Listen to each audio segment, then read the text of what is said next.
That's why I want to set the record straight. People mess this up. Can't stand it.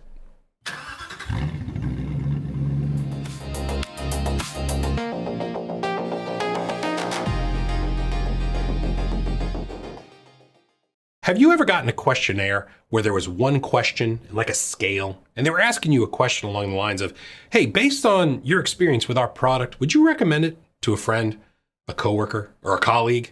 There's like a little scale, little empty space to write something at the bottom. There's a good chance that you might have seen it before. Well, under the hood of all of that is a concept called the Net Promoter Score. The reason I wanted to mention this is a concept that people get really wrong all over the place, from product development, from learning and development, from project management teams, you name it. I want to take some time to set the record straight. You may have seen this before, you may use it. There's a good chance you're using it wrong. I'd like to start by talking about a concept called the Likert scale. Now, this is something you actually have seen in other questionnaires, I bet, at time. It's named after its inventor. And this scale, underneath it, there's normally some numbers underneath the choices. The reason why you don't always see it is that you can actually tabulate those responses, get some empirical, some math going on right there, because everybody likes math and metrics, right? Well, you're going to hear about that in here. The responders to the survey, they read a statement, and that's an important point of this. They're reading a statement, and you select your level of agreement or disagreement, and like the intensity of it, inside of a certain range. That range captures that intensity. So let's say you see a question that looks like this. I consider the people I work with the most to be a real team. What you do is you read that in that moment, and you're presented with a range of choices, often between strongly disagree to strongly agree. Sometimes it's just a line, but a lot of times they give you like little things to fill in. It looks like bubbles. This example right here, you'll notice that there are 5 choices you can make. Sometimes right above the bubbles or hidden behind, if you're filling it out electronically, there might be a number associated with it. In this example, I'm going to show you what it could look like. It might say the numbers 1, 2, 3, 4, and 5. But I want to show you another example that actually has a big difference in it. Same range, strongly disagree to strongly agree, but here's an example that has 6 choices. Notice starting at 1, now you've got anywhere from 1 to 6 choices. The very important thing to notice here is that in the earlier example, there was a 3 right in the middle. What does that mean? That means you actually can have a neutral choice. I strongly disagree, I strongly agree. And I've seen questionnaires where it says neutral or unsure or don't have strong feelings anyway. Well, there's times that you might want to solicit that from the people you're trying to ask the question of. Me, I want to actually have people give me an up or a down. So notice in the 6 option, you have to pick closer to the agree or closer to the disagree. I'm looking for trends a lot of times in the classes and the workshops that I make. So I actually take that middle choice out. You have to weigh, what do I want to ask if you're going to use that? Now, even though you've got 2 different choices here, odds are even, there's some other considerations that you want to think about. The first is this. Thinking about the strongly disagree to strongly agree, do you want it to read it left to right or right to left? I've seen surveys where strongly agree is all the way on the left, and other times when strongly agree is all the way on the right. Here in North America, we read left to right. So imagine that first one is strongly disagree and someone goes, oops, and then the rest of them go over here. This is something you want to consider if you're going to use a scale like that. Another consideration is that these are statements that you're agreeing with or disagreeing with. They're not questions. If you see a question mark with strongly agree to strongly disagree, how can you agree with a question? Now, the idea of that neutrality, neutral versus forced choice. In the 6 response version I showed you on the previous slide, you had 6 choices, 3 up, 3 down. There wasn't that one in the middle. How many people do you know that just go C, C, C, C, C, C, C, right all down the middle? I used to do that when I didn't know the answer on the test. You're just throwing a dart. A lot of times when you get that, someone doesn't have strong feelings or they're just trying to get out of the room. You have to think about that. If you're going to use a scale like this, do you want to have the neutral option or do you want to force someone to be on the upside or the downside? Something to consider. A fascinating concept that comes up is that when people are agreeing or disagreeing with statements, you actually will have pairs of statements within the questionnaire. And if somebody agrees with a statement, but then agrees with the opposite, there's a contradiction right there. Might be a reading comprehension thing, if that's their primary language. These are things to look out for. Sometimes you want to have those pairs of statements in there. Sometimes you don't. It's another consideration that you want to think about. Another thing to think about is the number of responses. If you give 100 bubbles to fill in, it's a little too overwhelming.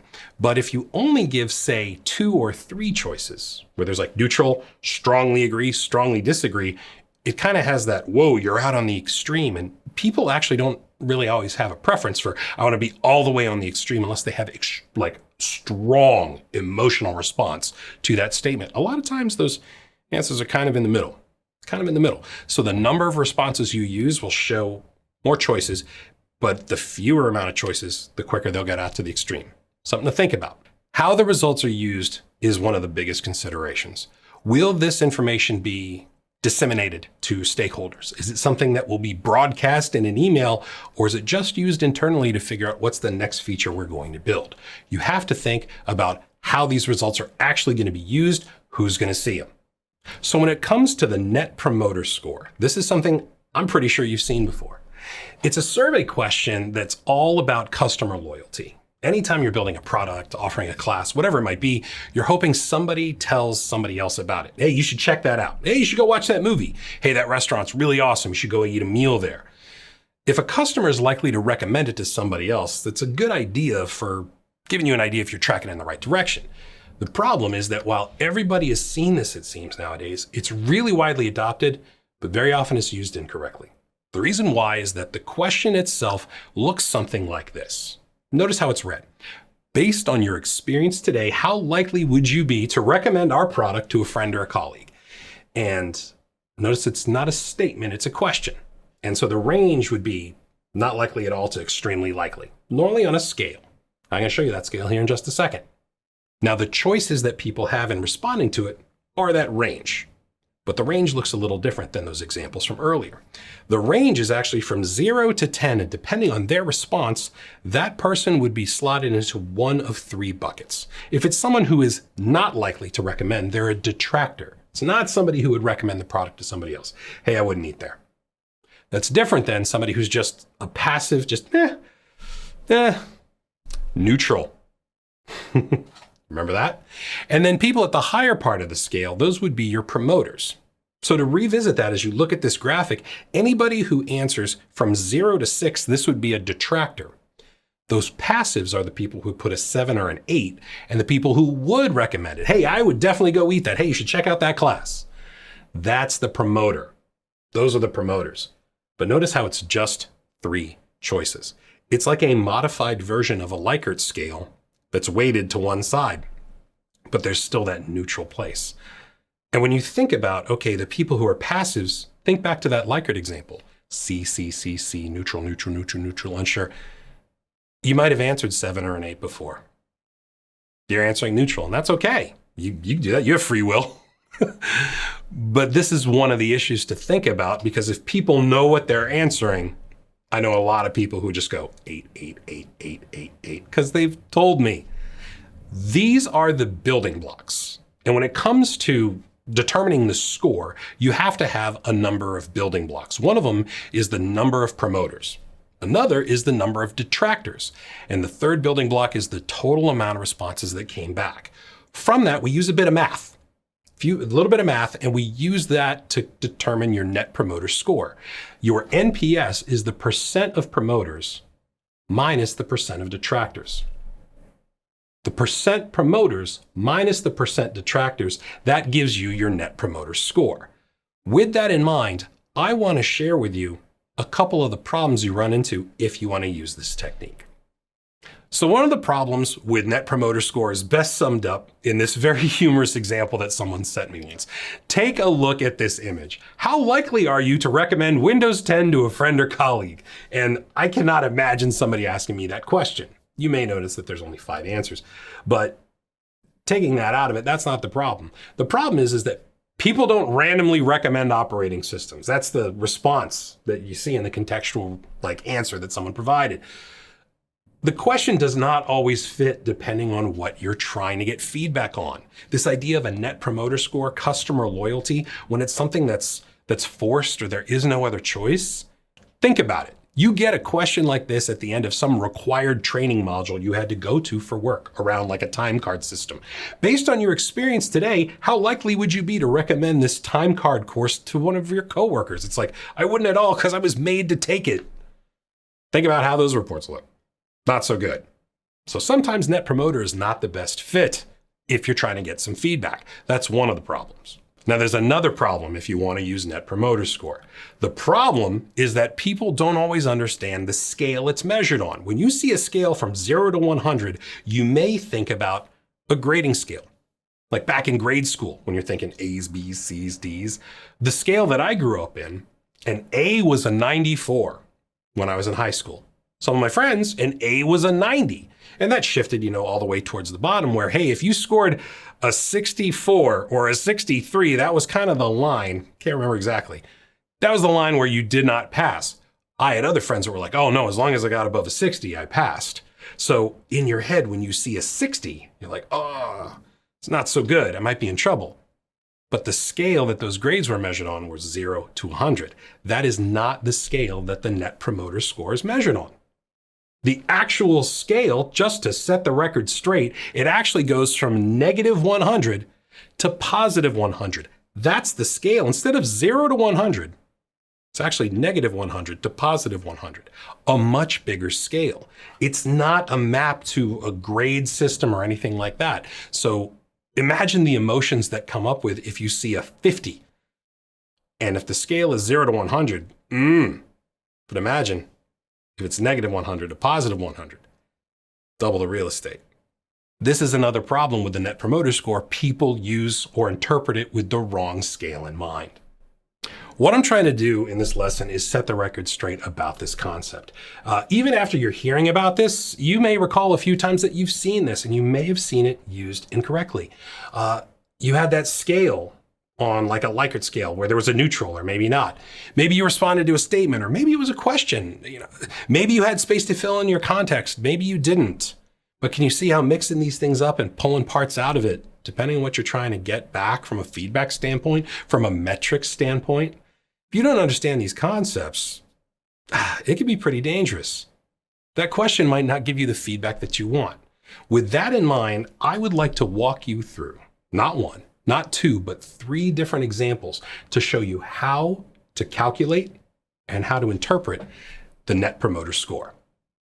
So we've made a worksheet available that you can follow along and even practice these examples. You don't have to use the worksheet. You don't even need to be able to see this. But what I'm going to do is walk you through these 3 examples to show you how this math works out. Let's take a look at the first example. So this is scenario number 1 for calculating a Net Promoter Score. For this scenario, imagine a training class that you go to. 50 students are asked this question at the end of a training class. Based on your experience, how likely are you to recommend this course to a friend, colleague, or a coworker? I've asked this. This is actually part of my feedback form. And you send out all these forms and you get the responses back. And remember the scale was from 0 to 10? Well, this is the range of responses that you've got. Notice how from 10, there were 15 people that chose 10, 15 people that chose 9. Nobody chose 8. 5 people chose a 7. 3 people chose a 6. 2 people chose a 5. Nobody chose below that. So if we use those responses, and this is like a roll up, like I took all the responses and put them in one little table, added it all up. There are some building blocks that we need to find. There are the number of promoters, the number of detractors, and the total amount of responses. So how do we figure this out? When it comes to promoters, recall that anybody who chose a 10 or a 9, those are the promoters. So there's 30 of them. That's 15 people who chose 10, 15 people who chose 9. Those are 30. Now, what about detractors? Now remember, detractors are not 8 and below. It's actually 6 to 0. It's not 8 to 0, it's 6 to 0. So the 3 people who chose 6 and the 2 people who chose 5, there are 5 detractors. What does that mean? Well, we've got some promoters, we got some detractors, but how many responses do we get in total? If we look across from 0 to 10, we have 40 total responses to do the math on. These are the building blocks. We have all we need now to actually calculate a Net Promoter Score for this class based on these responses. So the first thing that we figure out is, what are our percent promoters? To get this, we take the number of promoters and we divide it by the total responses, multiplying that by 100. What does that look like? It looks like this: 30 total promoters divided by 40 total responses times 100 gives us 75%. Now we also need to get the percent detractors. Percent detractors are the number of detractors divided by the total responses times 100. What does that look like? That's five total detractors divided by 40 total responses times 100 gives us 12.5. Notice how we just need those three building blocks: number promoters, number detractors, total responses. If we have percent promoters and percent detractors, now we can find our net promoter score. Our NPS is the percent promoters minus percent detractors. So that means 75 minus 12.5 gives us 62.5. That's our NPS. Think back to that grade school example I was talking about before. If you went to school with me, you'd be like, oh no, I'm in trouble, 62.5. Think about how that feels. I even put it in red. I'm kidding. Think about how that feels. 62.5, is that good? There's a lot of people I've worked with like, oh, that's not good at all. Remember the scale. Is it 0 to 100? No, it's not 0 to 100. It's negative 100 to positive 100. If we look at the scale of negative 100 to positive 100, 62.5 is way further up the scale. You're well past the 75th percentile. You're doing pretty good. You have a lot more people who are promoting your product, service, tool, whatever, in this case, this course, than people who are detractors, who would not recommend it. So if you see a score of 50, 55, 60, hey, not bad. Doing something right, probably. Someone would recommend your product to somebody else. This is a good thing. I want to give you another thing to think about. Whatever your score comes back, just if you can improve it is one thing, but don't go for 100. I've worked with clients, I've worked with organizations that are like, we want to get 100 on our NPS. That means you have nothing but promoters. That's a great thing to shoot for, but that should not be a measure of success. If people are being honest, there are going to be people who are passive. There might be some detractors in the room. Your product might not be the best thing for everyone. Shooting for 100 is good. Don't make it a measure of success. There's another little thing I want to mention about this scenario. Think about 62.5. Think about how far up the scale that is.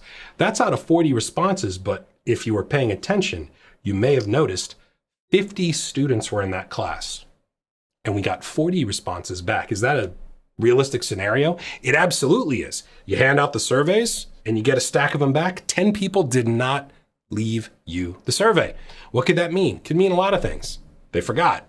They had somewhere to be. Maybe they were a detractor and didn't want to make you upset. Or maybe they're like, they know it's good. Could be any reason. So your total responses here were 40 out of 50 students. To make this even sillier, I worked with an instructor once who was trying to learn about their products, their different workshops, and they were like, I get a super high NPS all the time. And they said, I got an NPS of 100 on this. And they showed me 5 surveys. And I was like, oh, wow, you had 5 tens or 5 9s and 10s, something crazy like that. It was 9s and 10s. And I said, okay, how many people were in the class? They were like 40. I was like, you got 5 surveys? They go, yes, but my NPS was 100. Think about that. You have to consider if you send out X number of surveys, whatever comes back, it's just for that sample set. It's just for the responses you got back. Keep in mind to look for that. This is another little trap that people fall into. As you can see with Net Promoter Score, there can be a lot of potential problems with this. If you use this and use it correctly, good things can come from it. But here are some of the problems that I've seen people run into. First and foremost, how you count your promoters and detractors. If you don't know it's 9s and 10s, 6s to 0s, and that neutral in the middle, your building blocks are going to be completely off. You have to count those building blocks correctly. Another thing you got to get right is the math. Getting the math wrong, this happens a lot. Number of responses. I've seen people who do Excel spreadsheets and try to bring in Google Sheets and try to get all technical with it. Paper goes a long way. I'll tell you that right now. I'm old fashioned. But paper doesn't always fit in a virtual environment like this. You can get the math wrong if you say, number of students in class 50 Did you get 50 responses? You might have only gotten 40. Can you see how a copy paste or the wrong cell can throw all the math off? Absolutely. You've got to be careful on that. Even if you get the math right though, you could go ahead and get the results completely wrong.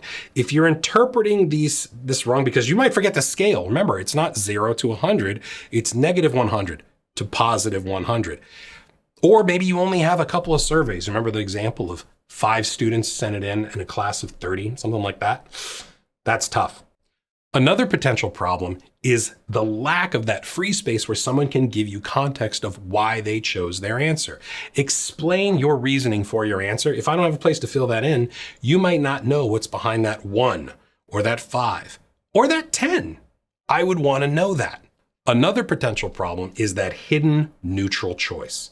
Students, customers, they've seen these things before. This concept is out there. I've run into people, and when I say NPS, they're like, oh, I've seen that before. We use it at work. People know that 7 and 8 is neutral. People know that 7 and 8, that's C, C, C, C, C. Think of it. How many of you know somebody that would go 7, 8, 7, 8, 8, 8, 8, 8? Look, I've met people who've done it. It's okay. You might not have any strong feelings. That's totally fine. Now, one of the biggest problems to look out for is the potential ties to performance. And this is the heartbreaking thing for me. I've talked to people in different industries where if they don't score above a certain threshold, they might not get paid, a check might not clear, they might not even get to keep their job. Believe it or not, I have a lot of friends in the auto industry, and this shows up a lot where you see a scale of 0 to 10. And you may even recall this if you got your oil changed or your tires rotated. It was like, hey, we're going to send you a survey. We'd really like for you to fill it out. And I would really appreciate you go ahead and, if you had a great time, that you let everybody know about that. And they kind of hammer you on that. People get fired if they don't get straight 10s. And that really bums me out. Couldn't be more of a misuse of this concept of like 0 to 10, 0 to 10. And like, how likely are you to recommend this service writer to another customer of this dealership? Oh, well, there's always room for improvement. You ever met someone like that? I just can't give a 10. It really bums me out that people who don't know how to use this technique are going to make decisions about someone's paycheck or job, and they can't even do the math right. Imagine getting a formula wrong and someone doesn't get a chance to eat dinner or come back to work. That's scary. Don't be the organization that makes that mistake. Now, I wanted to walk through the previous example just to show you like where the building blocks fit, how the math works, what to look for, and remember that little trick on, how many responses did we get back and how many did we send out? Now, if you're following along in the worksheet, you may have noticed that first example had everything filled out so you could follow it along. If you wanted to try this math out on your own, this is where you would want to pause this lesson. Give yourself a couple of minutes, try the math out, and I'm going to walk you through the answers. Otherwise, let's go ahead and take a look at the other scenarios. So here's the next scenario, NPS scenario number 2. 40 people went to a restaurant, and at the end of their meal, they're asked this question. Based on your meal this evening, how likely would you recommend this restaurant to a friend or a family member? So imagine going out to dinner, getting a little slip of paper with this on there. You got your scale, got your little explain. Well, here are the responses that came back. Remember, the range is 0 to 10, from not likely at all to extremely likely. Would they recommend this restaurant to a friend or a family member? Going from the top, notice how there's 6 people that selected 10, 9 that selected 9, 6 people picked 8, 4 picked 7, 5 responses for 6, 3 chose 5, 5 people chose 3, and 2 people chose 0. Not likely at all to recommend this restaurant. So you've got a pretty wide range. What you want to consider is, what are the 3 building blocks?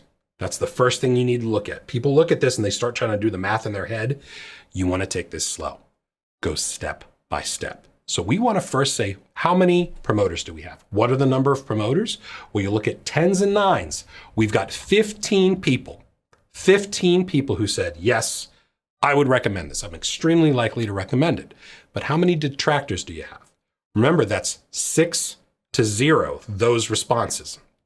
We have 15 people. If you add that up, the 5, the 3, the 5, the 2, that adds up to 15.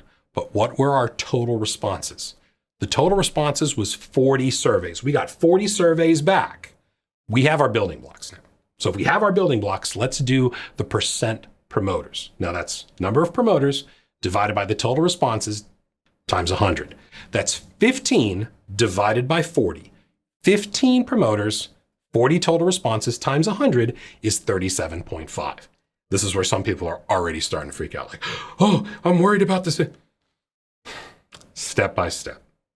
Do the math first, then start to do the analysis. Because what is your percent detractors? The number of detractors divided by the total responses times 100. And guess what? The math is the same here. 15 detractors divided by 40 total responses times 100 is 37.5. If you remember, your NPS is your percent promoters minus your percent detractors, which means 37.5 minus 37.5, which gives you an NPS of 0. Think back to grades. I got a 0. This is awful. The scale is not 0 to 100. The scale is negative 100 to positive 100. The scale looks like this. You are right smack in the middle. But does this mean it's a bad thing? No. What it means is you have an equal number of people who would say, hey, you should definitely try this restaurant out, versus the same amount of people that say, I would not really recommend it. But think about if you had that explain your choice. Explain your choice. You see those 2 zeros? The 2 people put a 0? What if you had in that explain, we tried this one particular pasta dish. It was undercooked or we didn't really like it. And then like the next zero was like, we tried this interesting pasta dish and something was wrong. Oh, those are the only 2 people that ordered the fettuccine. Now you know where to spend some time. Having that extra context matters a lot. Just because you got a 0 doesn't mean you failed. That's what people think. Oh, I got a 0, I failed. No, you didn't. You're in the 50th percentile. How can we go ahead and tip it where there's more people promoting our product or service, or in this case, a restaurant, than people who would not recommend it? It doesn't tell the complete story. It just means you have the equal amount of people who would say, yes, I would recommend it, and no, I didn't. It's like a seesaw that balances out. Now, you may have noticed that I didn't throw that curveball and said, oh, you had 100 people who ate dinner and only 40 people gave us the survey. No, I wanted to match this one up. You may have been waiting for that. 40 customers, 40 responses. Maybe you offered a free meal. And then in turn, that was the survey that you got back. This is what some product companies will do. They'll give a free sample if you fill out this survey. This is a technique you could use if you wanted to test something out. So hopefully the math worked out for you in scenario number 2. Let's take a look at scenario number 3. You got 40 customers who were surveyed at like a trade show. They tried out a new product that's about to hit the market, and they're asked this question right here. You get a chance to try our new product out. Would you recommend it to a friend or a coworker or somebody else? Same scale, not likely at all, extremely likely. Here are the results that came back at the end of the trade show. Notice the spread on this one. You've got 1 person who gave you a 10. 2 that gave you a 9. 12 people chose 8. 8 people chose 7. 7 people chose 6. 3 chose 5. 1 chose 4. 4 chose 3. 2 chose 1. Obviously, if you're not looking at the worksheet, you're like, Chris, man, you're giving me a lot of numbers. Absolutely. But for those of you following on, or at least have the video up, you can see this is a really wide range of responses. Well, we've got to find the 3 building blocks. What are the building blocks we need? Number of promoters, number of detractors, total responses back. How do we get our promoters? 9s and 10s. So our number of promoters is 3. People already start freaking out. We got more math to do. What are some more math? The number of detractors. The number of detractors are the 6s down to the 0s. We've got 17. 7 plus 3 plus 1 plus 4 plus 2. Okay, I hope I did the math right. Yeah, we did the math right. Of course we did. 17 detractors, but what were the total responses? 40. 40 responses, 3 promoters, 17 detractors, which means we can do the different formulas. We can do some math. So the first one is the percent promoters. Number of promoters divided by the total responses times 100, which gives us 3 divided by 40 times 100 for 7.5%. That's our percent promoter. Well, what's our percent detractor? Percent detractor doesn't look so good. You're already starting to get squeamish if you're following along, because you see 17 detractors divided by 40 total responses times 100 gives us 42.5. So if we do the math for our NPS of promoters, percent promoters minus detractors, what does that give us? It gives us negative 35. This is where people are like, oh my goodness. Negative, we're in the negative, it's bad. It's bad. Well, where on the scale is that? Remember, it's not 0 to 100, because obviously now we're in the negative. It's negative 100 to positive 100, which means that negative 35 is down there. But remember, this doesn't tell the whole story. The reason why is that if you take a look at the 40 people that sent this out, you gave out 40 surveys, you got 40 responses back, there's 40 people. But think about the promoters and the detractors. There was another population that actually represented a lot of people, and it was right here.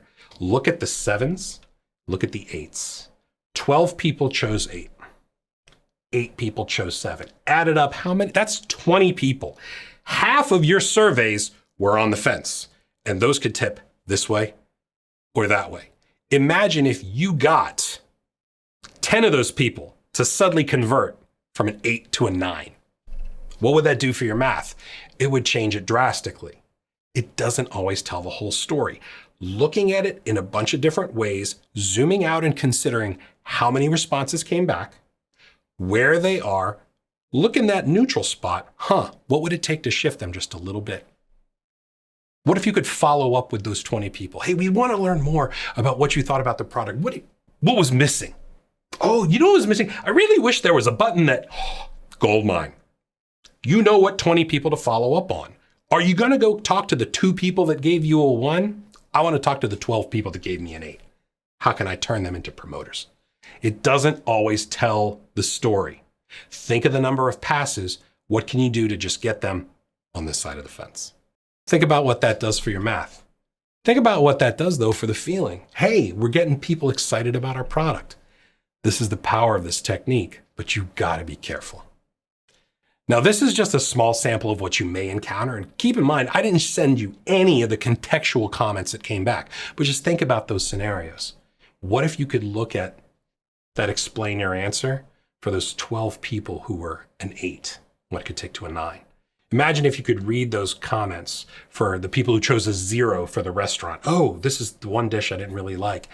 That matters. That helps inform you what are you looking at and inform you about what to do next. Now, if you're getting a little bit squeamish thinking about what you've seen before, frankly, I'm happy. Why? I'm trying to set the record straight. Too many people get this concept wrong, or they miss a piece, or they do the math wrong, or they miss a building block. This is why I wanted to spend the time in showing you how to actually use this. You don't have to use this, but if you do, this is how to properly calculate and interpret the results. With that in mind, I wanted to share a few takeaways with you. First, you've always got to consider your sample size. Thinking about how many surveys you send out, how many you get back, where they fall, that matters. Another thing that matters, you've got to get the correct building blocks. Number of promoters, number of detractors, total number of responses. 9s and 10s, that's one of the building blocks. 6 to 0, not the 7 and the 8. Add them all up, that's the third building block. You've got to get that part right. If you're going to use this, take it step by step. Go slow. When I've taught people how to use this technique, they want to run ahead. They want to get fast. Oh, I'm going to figure it out. I'm trying to do it in my head. Take your time. Slow it down. Building blocks first. Percent promoter, percent detractor, minus, boom. Here's the scale. Where does it fit? Go step by step. After you finish going step by step, please check your work. I can't tell you how many times somebody has used this and there's a typo or a copy paste or an Excel spreadsheet formula problem. Paper goes a long way. Get out the calculator. Do a little bit of math. Now you have to remember the scale. It's not 0 to 100. It's negative 100 to positive 100. Always remember the scale. Now remember, if you're going to use this, it's a question you're asking about the likelihood of them recommending your product, service, or tool. It's not a statement that they disagree with or agree with. These are just a few takeaways I wanted to share with you. And the reason I wanted to kind of put all these together is that when an organization wants to use these, there's a lot of math with it. And that word metric comes up quite a bit. The reason I wanted to mention that word now, not so much throughout the whole thing, is that I've met a lot of people who are really excited about metrics. You ever met someone like that? I like metrics. I saw a documentary once and they were talking to individuals about metrics. And it really, it had a big impact on me because they were talking to people inside the United States military. And what they were doing is they were asking them questions about metrics. And there were a few quotes from some of the gentlemen they were talking to that really stayed with me that I wanted to share with you. One of the quotes was, as they were talking about metrics, they said, the problem is that if you can't count what's important, what you can count, that's what becomes important. That's the only thing that's important. And then suddenly people start to change behavior. Think about it. Have you ever seen someone change their behavior to flip a light from red to green and make a line go from this to this? It can happen. People will call their cell phone provider and say, hey, I've got a problem with my bill. And you have to go through the automated system and you go, representative. And notice how at the end of it, it's like, okay, you finally get to someone and you get taken care of what you need to. And they go, all right, thank you so much. I'm going to go ahead and close out this ticket. And if you have another problem, go ahead and call us back. We'll open up another ticket. Please make sure to fill out the survey. Thank you. Click. Have you ever thought that maybe that person gets compensated on number of tickets closed and that's the metric? Not if you're satisfied. That's what I mean. Behaviors can change depending on what that metric is used for, how it's communicated. Think about the fitness challenge inside some of these corporations. You ever gone on the step challenge? Whoever gets to get in the most amount of steps in this quarter wins a trip to wherever. I knew people who would actually tie that little step counter. They tied it onto a ceiling fan, letting it spin around. I had a friend who tied it onto their dog and said, go run around in the backyard. They're incentivizing the wrong behavior. Metrics will cause people to change behaviors. Is that the behavior you want to incentivize? Think about that. If you can't count what's important, what you can count becomes important. Maybe the only number you can count is this NPS. And that's the danger. Because the other quote that came up during this is what really hit me in my heart. This one gentleman said, the problem with metrics is you don't get the details, you don't get the context, you just get the numbers. And the numbers are lies most of the time. Why? If you tell somebody, hey, that's what success looks like, and it's some made up number, that's what success is. You're telling them that they need to change their behavior to do anything they can to make that number, that light, that line, whatever it is, that's what success looks like. And you're taking honorable people and you're turning them into liars. You're turning them into monsters. And in the context of this documentary, it's exactly what it was. Think about having somebody stay up all night, writing just bogus lines of code because they have to get lines of code written. Number of tests pass. Anything like that. NPS needs to be 100. I can only imagine what kind of behavior would be incentivized trying to hit a mark that, if people are being honest, you'll probably never hit. If you want to use this as a metric, my message is just be careful. My hope is that in seeing these examples, I've at least set the record straight. Time is the most valuable thing, so thank you for sharing some of yours. If you enjoyed this, make sure to like, follow, subscribe, and share. Thanks again.